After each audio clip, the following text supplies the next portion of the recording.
এই কেন্দ্রীয় এজেন্সিকে আক্রমণ করছেন লাগাতার, গতকালও করেছেন, আজকেও পুরুলিয়া থেকে করেছেন। এটা অত্যন্ত নিন্দনীয়। মমতা বন্দ্যোপাধ্যায় আতঙ্কিত, উত্তেজিত এবং বিভ্রান্ত। তার কারণ চুরি দুর্নীতি তো আছেই, বেকারত্ব তো আছেই, আইন শৃঙ্খলার অবনতি তো আছেই, নারী নির্যাতন এবং সন্দেশখালির ঘটনা তিনি বুঝেছেন যে একে 500, 1000, 1200 দিয়ে একে কম্পেনসেট করা যাবে না। শক্তি স্বরূপা মাতৃমণ্ডলী তারা সন্দেশখালির বদলা 19 এপ্রিল থেকে 1 জুন 7 দফাতেই নেবেন বলে বাংলার মাতৃমণ্ডলী প্রস্তুত। তাই মমতা বন্দ্যোপাধ্যায় এই ধরনের মন্তব্য করে গুন্ডাদের উৎসাহিত করছেন, শাহজাহানদের সমর্থন করছেন, আরও যাতে এই ধরনের গুন্ডামি ঘটে এবং কেন্দ্রীয় এজেন্সি এবং কেন্দ্রীয় সুরক্ষা বল যারা ইলেকশন কমিশনের তত্ত্বাবধানে নির্বাচন করবেন তারা যাতে আক্রান্ত হন। গত বিধানসভা ভোটের মতো শীতলকুচির মতো কিছু শবদেহ যাতে পাওয়া যায় এবং সেটাকে দেখিয়ে চুরি দুর্নীতি, বংশবাদ এবং সীমাহীন আইন শৃঙ্খলার অবনতি, বেকারত্ব, পরিযায়ী শ্রমিকদের যন্ত্রণা, সর্বত্র নাই নাই রব, শিক্ষা স্বাস্থ্য ব্যবস্থার কার্যত সমাপন, এই জায়গা থেকে তিনি পোলারাইজেশন অর্থাৎ তিনি শীতলকুচির মতো পোলারাইজেশনের রাজনীতি করার চেষ্টা করছেন। আর সন্দেশখালিকে তিনি এই নির্বাচনের যে জ্বলন্ত একটি ইস্যু সেখান থেকে ভোটারদেরকে বা রাজনৈতিক দলগুলোকে সরিয়ে দেওয়ার চেষ্টা করছে। সাথে সাথে আজকে তৃণমূল কংগ্রেসের পক্ষ থেকে সাংবাদিক সম্মেলন করে এবং কিছুক্ষণ আগে আলালের দুলাল ভাইপো তিনি অনেক কথা জিতেন তেওয়ারি মিটিং ইত্যাদি নিয়ে বলেছেন। আমরা পরিষ্কারভাবে চ্যালেঞ্জ করে বলতে চাই যে রেজিস্টারটা ওনারা দেখিয়েছেন, ওখানে 28টা টাওয়ার আছে এবং এই রেজিস্টার হয়তো বানানো হয়ে থাকতে পারে, কারণ ওই হাতের অক্ষরটা জিতেন তেওয়ারির নয়, কারণ জিতেন তেওয়ারি আমাদের পার্টির কলিগ, আমরা জানি।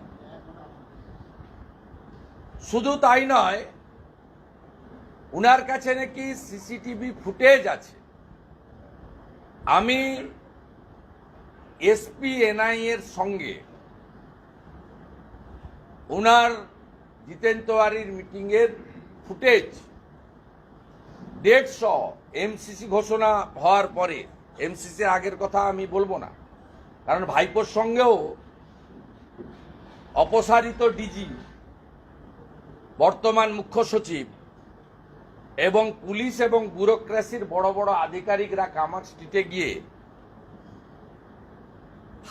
হাটবারে মিটিং করেন, তারও সিসিটিভি ফুটেজ, ভিডিও, ঢোকা বেরোনো সবটা সবার কাছে আছে। তাই মিস্টার সিংয়ের সঙ্গে জিতেন তেওয়ারির মিটিং এর সিসিটিভি ফুটেজ প্রকাশ করার জন্য কোম্পানির ম্যানেজিং ডাইরেক্টর আলালের দুলাল, কেউ তাকে তোলাবাজ নামে ডাকে, কেউ কয়লা ভাইপো বলে ডাকে, তাকে প্রকাশ করার চ্যালেঞ্জ করছে। সাথে সাথে অত্যন্ত আশঙ্কিত আমরা যে মমতা ব্যানার্জি আজকে পুরুলিয়া থেকে রামনবমীকে কেন্দ্র করে আবার অশান্তির জন্য উস্কানি দিয়েছে। আমরা জানি ভগবান রামচন্দ্র মায়ের অকাল বোধন করেছিলেন। বাসন্তী পুজো আগামী 16 তারিখে শুরু হচ্ছে অষ্টমী পুজো দিয়ে, এবং 14 তারিখে ষষ্ঠী পয়লা বৈশাখের দিন, 17 তারিখে রামনবমী, এবং ভগবান রামচন্দ্র পদ্মফুল দিয়ে মাকে পুজো করেছিলেন অসুর এবং সমস্ত অশুভ শক্তিকে বিনাশ করতে।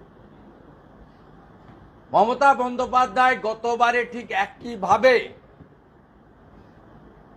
রেড রোডে 100 দিনের কাজের টাকা দেওয়ার নাম করে 48 ঘন্টার ধর্নার মঞ্চ থেকে বলেছিলেন আগামীকাল রামনবমী আছে,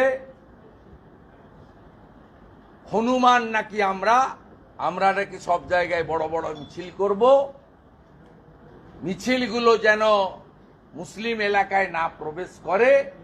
কোন মুসলিম বলেনি, মমতা ব্যানার্জি বলেছিলেন, রিকল করুন। তার ফলশ্রুতিতে পশ্চিমবাংলার ডালখোলাতে, হাওড়ার শিবপুরের পিএম বস্তিতে, হুগলি জেলার শ্রীরামপুর রিসড়াতে রামনবমীর মিছিলের উপরে আক্রমণ হয়েছিল। আক্রমণ কোন সম্প্রদায়ের লোক করেনি, আক্রমণ করেছিল তৃণমূলের নেতারা। ডালখোলাতে 17 জন গ্রেপ্তার হয়েছে। শিবপুরে তৃণমূলের ওয়ার্ড প্রেসিডেন্ট শামীম আহমেদ, যার স্ত্রী কাউন্সিলর, তিনি সহ 11 জন অ্যারেস্ট হয়েছে। এবং শ্রীরামপুর রিসড়ার ঘটনায় সাকির আলী তৃণমূল নেতা আর Javed Hasan vice chairman Rishra municipality, এদের সরাসরি ইনভলভমেন্ট আছে, এফআইআর হয়েছে। আপনারা জানেন আমি লিডার অব অপোজিশন হিসেবে পশ্চিমবাংলায় সমস্ত ধর্ম সম্প্রদায়ের উৎসব শান্তিপূর্ণ যাতে হয়, আর তাতে বিঘ্ন ঘটিয়েছেন যারা রামনবমীর মিছিলে, আমি পাবলিক ইন্টারেস্ট লিটিগেশন করেছিলাম। বর্তমান প্রধান বিচারপতির বেঞ্চ অনেক শুনানির পরে এনআইএ ইনভেস্টিগেশন দিয়েছিল। পরবর্তীকালে রাজ্য সরকার সুপ্রিম কোর্টে যায়, সুপ্রিম কোর্ট রাজ্য সরকারের আবেদন খারিজ করে অর্ডারকে আপহোল্ড করেন এবং অনারেবল চিফ জাস্টিসের অর্ডারকে কন্টিনিউ করেন, যেটা আমি পিটিশনার ছিলাম। এবারে আজকেও পুরুলিয়াতে রামনবমী নিয়ে তিনি পশ্চিমবাংলায় অশান্তি লাগাতে চান। তাই আমি আপনাদের মাধ্যমে ইলেকশন কমিশন অফ ইন্ডিয়াকে বলবো, যাতে রামনবমী শোভাযাত্রা বা অনুষ্ঠান, ভারতবর্ষে ধর্মাচরণের অধিকার সুযোগ প্রত্যেকের আছে, সুনিশ্চিত করা, প্রয়োজন হলে বিভিন্ন জায়গায় কেন্দ্রীয় বাহিনী ডিপ্লয়মেন্ট করা, যাতে অশান্তি এবং সম্প্রীতি নষ্ট করায় উস্কানি দাতা মমতা ব্যানার্জির ফাঁদে কেউ পা না দেন গত বছরের মতো। এই দাবি করব election commission should take appropriate action. আগামীকাল বেলা 12টার সময় আমার উপস্থিতিতে বিজেপি ডেলিগেশন স্পেশাল পুলিশ অবজারভারের সঙ্গে কলকাতায় মিট করব, সেখানেও এই পয়েন্টটা আমি নোট ডাউন করব। আমি অন্য সম্প্রদায়ের লোকেদের বলবো যে যখন সংখ্যালঘুরা, বিশেষ করে ইসলাম ধর্ম যারা মানেন, তারা গতবারে বিশ্ব নবী দিবসে 1000-এর বেশি শোভাযাত্রা বের করেছেন গোটা রাজ্যে, আরো বেশি হবে। কোথাও অশান্তি হয়নি। অশান্তি হয়নি কেন? তার কারণ হচ্ছে মমতা ব্যানার্জির উস্কানি ছিল না। আমার সম্মানীয় শিখ সম্প্রদায়ের গুরু নানকজির জন্মদিনে শোভাযাত্রা করেন, খ্রিস্ট ধর্মের লোকেরা 25শে ডিসেম্বর প্রভু যিশুর জন্য শোভাযাত্রা করেন, কোথাও কোনো সমস্যা হয় না। মমতা বন্দ্যোপাধ্যায়ের এই পাতা ফাঁদে কোনো ধর্ম সম্প্রদায়ের লোক যাতে যুক্ত না হন, এই আবেদন করব। বালিগঞ্জের উপনির্বাচন, সাগরদিঘির উপনির্বাচন, যে কটা পঞ্চায়েতে নির্বাচন হয়েছিল বিশেষ করে সংখ্যালঘু জায়গায়, সেখানে তৃণমূলের যেভাবে ভরাডুবি হয়েছে, তাই সরে যাওয়া সংখ্যালঘু ভোটকে ফিরিয়ে আনার জন্য মমতা ব্যানার্জির গুন্ডা বাহিনী, শকত মোল্লাদের মতো গুন্ডারা, জেলে থাকা শাহজাহানের মতো গুন্ডারা বা শামীম আহমেদদের মতো গুন্ডারা, তারা আবার বিভাজনের রাজনীতি করতে চান এবং অশান্তি করতে চান। আমি এই বিষয়ে নির্বাচন কমিশনকে, পুলিশ প্রশাসনকে বলে লাভ নেই। তাদের আচরণ ক্যাডারের মতো, তারা দলদাস। আজকেই ভাইপোর সকল শোভাযাত্রা 14টা বিধানসভা থেকে লোকজন এনে রেডিমেড আর্টিফিশিয়াল শোভাযাত্রা, সেই শোভাযাত্রাতেও পুরো ব্যবস্থাপনার দায়িত্বে ছিলেন চটি চাটা দলদাস পুলিশ। তাই স্বাভাবিকভাবে এই রাজ্যের পুলিশকে বলা নাই বলা দুটোর মধ্যে সমান। ইসিআই যাতে প্রপার অ্যাকশন নেয় ও সবাই যাতে রামনবমীর শোভাযাত্রা করার অধিকার পায়, ইতিমধ্যে জেলার পুলিশ সুপার, আইসিরা, কমিশনারেটরা বাধা দিতে শুরু করেছেন অনুমতিতে। হাওড়া থেকে স্পেসিফিক অভিযোগ আছে, অঞ্জনী পুত্র সেনার আবেদন করেছিলেন। সিপি হাওড়া প্রবীণ ত্রিপাঠী বলেছেন 200 লোকের বেশি যেতে দেব না এবং রুট আমরা চিহ্নিত করে দেব। আমার বক্তব্য, গত বছর বা তার আগের বছরও যারা যে রুটে করেছেন সেই রুট দিয়েই শোভাযাত্রা করতে হবে। আর রাম ভক্তরা শোভাযাত্রা করবেন, এতে সংখ্যাকে তার সীমাবদ্ধকরণ বা নির্দিষ্টকরণ বা তার সংখ্যার উপরে অঙ্কুশ লাগানো, এটা করতে দেওয়া যাবে না। এতে ধর্মীয় অধিকারে আঘাত লাগবে। তাই আমি এই দুটো বিষয় আপনাদের মাধ্যমে পশ্চিমবাংলার জনগণ এবং ইলেকশন কমিশন অফ ইন্ডিয়াকে জানাতে চাই। অভিষেক বন্দ্যোপাধ্যায় বলেছে 31শে ডিসেম্বরের মধ্যে ঘাটাল মাস্টার প্ল্যানের কাজ হবে, কেন্দ্র সরকার টাকা না দিলে রাজ্য সরকার। 13 বছর হয়নি কেন? ঘাটাল মাস্টার প্ল্যান করতে গেলে আগে জমি অধিগ্রহণ করতে হবে। কেন্দ্রীয় সরকার টাকা নিয়ে বসেছিল, 50% কেন্দ্র দেয়, 50% রাজ্য দেয়। মমতা বন্দ্যোপাধ্যায় একটা মিথ্যাবাদী। প্রণব বাবুর সৌজন্যে Kaleghai, Kapaleswari, Khirai, Chandia master plan execution হয়েছে ময়না, ভগবানপুর, পটাশপুরে। তার জন্য আগের সরকার জমি অধিগ্রহণ করেছিল। কাঁদি মাস্টার প্ল্যান এক্সিকিউশন হয়েছে, তার জন্য জমি অধিগ্রহণ হয়েছে। নিম্ন দামোদরের যে কাজ ওয়ার্ল্ড ব্যাংকের টাকায় হচ্ছে, উদয়নারায়ণপুর, আমতা থেকে খানাকুল হয়ে, এখানেও জমি অধিগ্রহণ হয়েছে। যেখানে আপনি সংস্কারটা করবেন, তার জন্য ঘাটাল মাস্টার প্ল্যানের পরিকল্পনায় জমি অধিগ্রহণের বিষয় রয়েছে। জমি অধিগ্রহণ করে কালেক্টরেট মানে ডিএম। 1893 সালের ব্রিটিশের অ্যাক্ট সেকশন 4 জমি অধিগ্রহণ এতদিন করেনি বলে ঘাটাল মাস্টার প্ল্যান কার্যকর হয়নি। 10 বছর এই মিথ্যুক সাংসদকে লোক দেখেছেন, হাঁটু ছেঁড়া সাংসদ।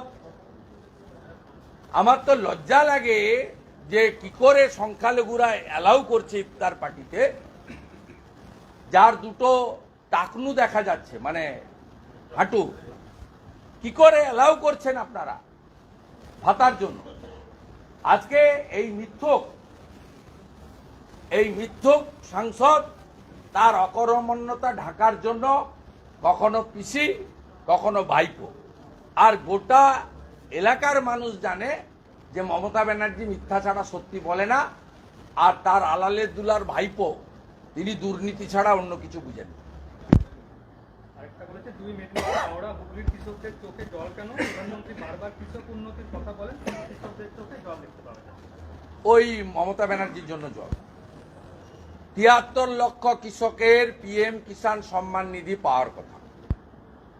নরেন্দ্র মোদীজি পিএম কিষাণ সম্মান নিধি চালু করেছেন 17 সালে। আমরা পশ্চিমবঙ্গের কৃষকরা 21 সালের পরে জুন মাসের পরে কেন পেয়েছি? কেন আপনি সব প্রান্তিক কৃষকের নাম দিল্লিতে পাঠাননি? মোদীজি তো হলদিয়ার মিটিংয়ে 5ই জুন 2021 বলে গেছিলেন যে তুমি যা নাম পাঠাবে আমি সবাইকে টাকা দেব। 73 লক্ষ নথিভুক্ত কৃষক বাংলায়, যাদের হক 6,000 টাকা পিএম কিষাণ সম্মান নিধিতে পাওয়া, 2000 31 লক্ষ নাম কেন তুমি পাঠিয়েছো? তোমার সরকার এক। দ্বিতীয় হচ্ছে, গোটা ভারতবর্ষের সব রাজ্যে পিএম ক্রপ ইন্স্যুরেন্স যোজনা চালু আছে। 19 সালে এপ্রিল মাস থেকে মমতা বন্দ্যোপাধ্যায় প্রধানমন্ত্রী ফসল বীমা যোজনা প্রত্যাহার করেছেন। এর ফলে ধান চাষি শুধু নয়, হর্টিকালচারে যারা আছেন, পান চাষি, ফুল চাষি, এখানে বাদামের চাষ হয় এবং আলু, এই চাষিরা কেউ ক্ষতিপূরণ পাচ্ছেন না। অথচ 19-এর 31 মার্চের আগে স্টেট ব্যাংক অফ ইন্ডিয়ার মাধ্যমে শস্য বীমার ক্ষতিপূরণের টাকা সরাসরি কৃষকরা পেয়েছেন। তৃতীয়, এমএসপি অনুযায়ী পশ্চিমবঙ্গের কৃষকরা ধান বিক্রি করতে পারেন না। আপনার জ্যোতিপ্রিয় মল্লিক, আপনার একটা বড় section of the rice mill মালিক সহ, মাকিবুর রহমানরা সহ, এরা সব ধান কম দামে কেনে। আপনি যদি ডেবরার কৃষকদের জিজ্ঞেস করেন, 2350 টাকা করে এবারে এমএসপি করেছে ভারত সরকার, কে কে পেয়েছেন দেখবেন 1500 1600 টাকা করে বস্তা বাড়ি থেকে নিয়ে চলে গেছে। কোনো কিষাণ মান্ডি এবং কোপাটিপে ধান বিক্রি করেনি। উল্টো দিকে এই ভাইপো জানে না ওর পিসির সরকার গোটা ভারতবর্ষে কোথাও নেই, ধলদা কাটার নামে 10 কেজি করে ধান বাদ দেয়। প্রতি বস্তাতে 8 থেকে 10 কেজি করে ধলদা নাম দিয়ে ধান বাদ দেয়। কৃষকের চোখের জল পড়ছে এই পিসিআর ভাইপোর জন্য, জ্যোতিপ্রিয় মল্লিকদের জন্য।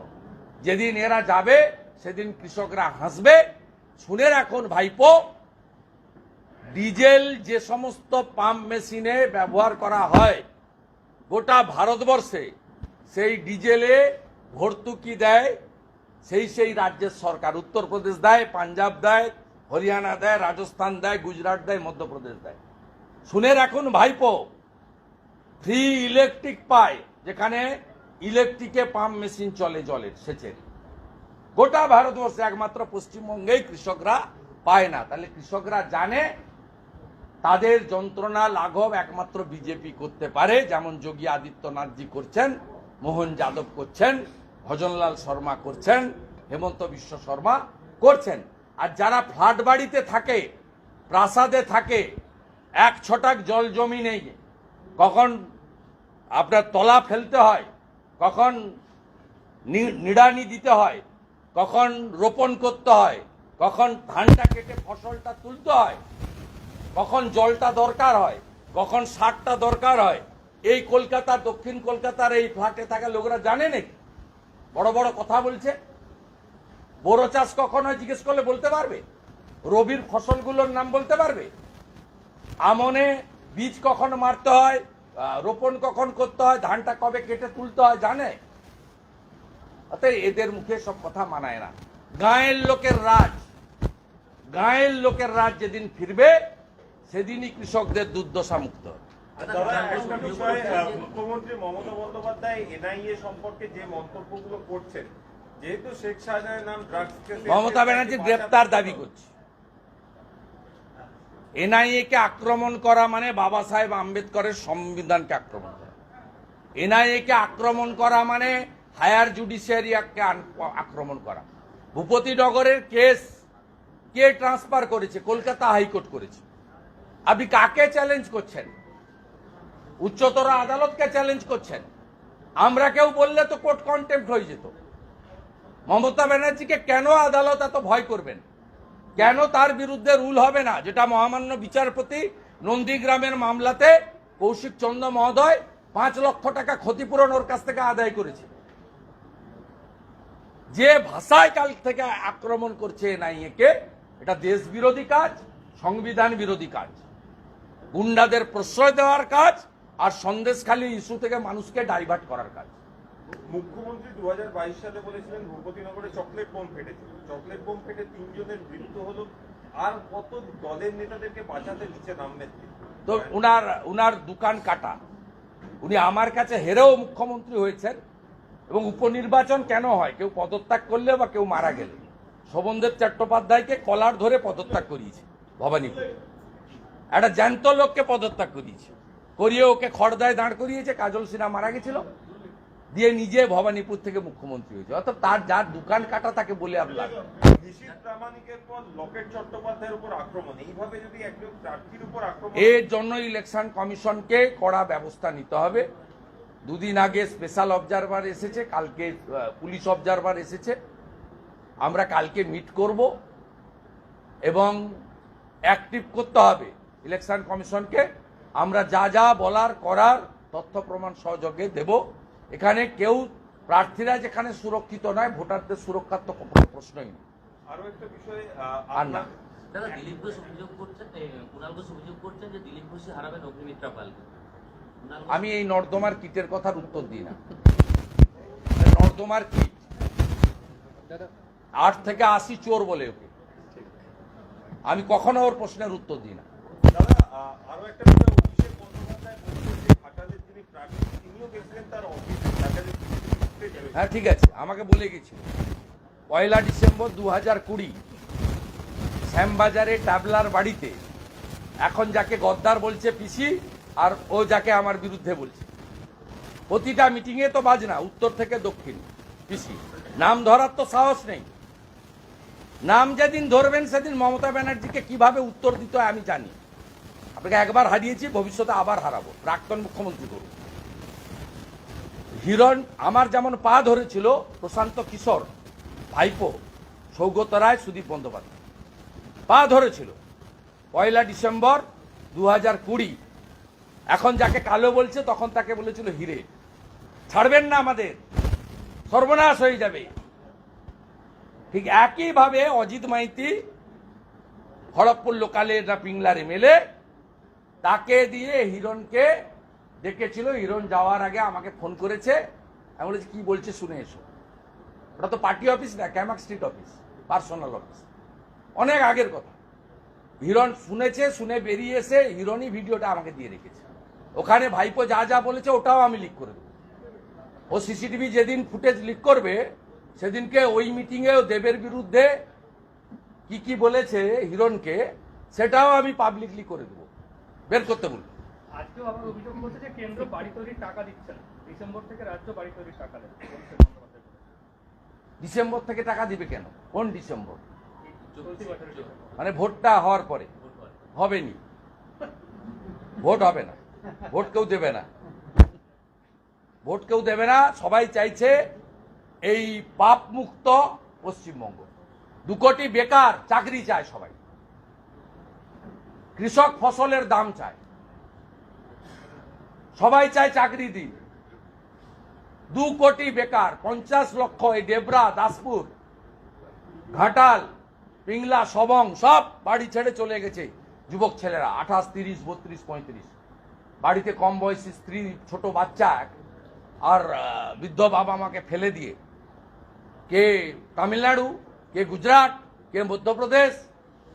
আপনি কাজ দিতে পারেননি, সোনার কাজ করার জন্য সুরাট, নাগপুর, দিল্লি, করলবাগ সব পালিয়ে গেছে দাসপুর, ঘাটাল থেকে। কেউ নেই বাড়িতে, যান না দাসপুরে 1-2 সোনাখালী টালি যে কোনো গ্রামে চলে যান, যে নাড়াজলে চলে যান, যে কোনো গ্রামে চলে যান। আপনি ঘাটালের যে কোনো গ্রামে চলে যান, রামজীবনপুর, ক্ষীরপাই, খড়ার যে কোনো জায়গায় চলে যান, দেখবেন এক একটা গ্রামে 100-150 করে যুবক ছেলে বাড়িতে পাবেন। ফাঁকা বাড়ি, বৃদ্ধ বাবা মা, কোথাও স্ত্রী আছে, কোথাও আনমেরিড, ওইসব বাড়িতে সব মহিলাদের দ্বারা, বয়স্ক লোকদের দ্বারা। এই কঠিন যন্ত্রণার হাত থেকে বাংলা বাঁচতে চায়, আর আপনাকে আর ধার করতে হবে না। দয়া করে পিসি ভাইপো 1,98,000 কোটি ঋণ রেখে গেছিল সিপিএম, আপনারা মিলে 6,93,000 কোটি টাকা ঋণ করেছেন। ভবিষ্যৎ বাংলা কি হবে? জন্মগ্রহণ করলেই 34,000 টাকা মাসে ঋণ নিয়ে জন্মাচ্ছে। একদিকে ঋণ করছেন, ওদিকে ভিক্ষা দিচ্ছেন। ভারতীয় জনতা পার্টিকে লোক চায়, ডবল ইঞ্জিন ছাড়া বাংলাকে কেউ বাঁচাতে পারবে না। ঠিক আছে, নাইস মিটিং, অনেকক্ষণ বলেছি, চলুন। হ্যাঁ, হিন্দি বলে অভিষেক ব্যানার্জি বলেছিল বিজেপি না না, তোমার আর নিব না প্রশ্ন। এ নাই নাই না এ নাই আমার এ নাই না ভাই, হিন্দিতে তো হ্যাঁ